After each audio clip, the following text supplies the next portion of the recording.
Hello বন্ধুরা, শুভ সন্ধ্যা। আজ আমাদের পান্ডুয়া কন্ডান জিটি রোডের ওপরে এই ভাইটি গন্ডি খাটতে খাটতে তার মনের বাসনা নিয়ে যাচ্ছেন দেবাদিদেব মহাদেবের চরণে। তো এই ভাইটি আজ থেকে 15 দিন আগে বাঁকুড়ার পাথরসাই গ্রাম থেকে যাত্রা শুরু করে এবং তার গন্তব্যস্থল তারকেশ্বর বাবার মন্দির। তো সমস্ত ভক্তগণকে বলবো, সবাই আশীর্বাদ করো এই ভাইটি যেন সুস্থভাবে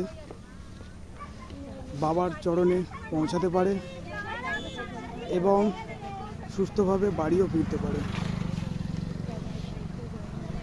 তো বেশি কিছু বলবো না, সবাই ভালো থাকবেন, সুস্থ থাকবেন এবং নিজের খেয়াল রাখবেন। ওম নমঃ শিবায়, হর হর মহাদেব।